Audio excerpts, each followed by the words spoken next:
నా పేరు వట్టెం మనోహర్, జగ్గయ్యపేట మున్సిపల్ కౌన్సిలర్ని. ఇవాళ జగ్గయ్యపేట పురపాలక సంఘం మున్సిపాలిటీ పరిధిలో వందలాది ఎకరాలు అక్రమ లేఅవుట్లు నిర్మాణం జరుగుతూ ఉన్నాయి. ఇక్కడ చూస్తే మీరు ఈ వెంచర్లో కూడా ఎక్కడా కూడా అనుమతి లేదు.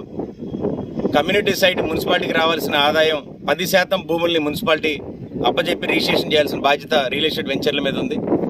అలాగే 10% గవర్నమెంట్కి కన్వర్షన్ ఫీజు కట్టాలి. అంటే వ్యవసాయ భూమిని వ్యవసాయేతర భూమిగా కన్వర్షన్ చేస్తూ కన్వర్షన్ ఫీజు కట్టాలి. ఇవాళ జగ్గయ్యపేట పట్టణంలో సుమారుగా 100 ఎకరాలు ఈ 9 మాసాల్లో అక్రమ లేఅవుట్లు వేయడం వల్ల అంటే 1000 సెంట్లు మున్సిపాలిటీకి రావాల్సిన స్థలం మున్సిపాలిటీ నష్టపోయింది.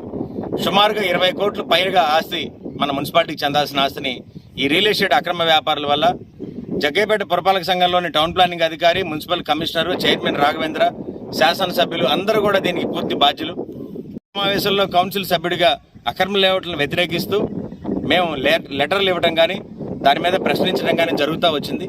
కానీ వాళ్ళు ఎటువంటి చర్యలు తీసుకోకుండా నిమ్మకు నీరెత్తినట్టుగా వ్యవహరించడం, ఈ అక్రమ లేఅవుట్ల దారులకి వాళ్ళు సహకరించడం, పూర్తిగా వారికి అమ్ముడుపోయారు.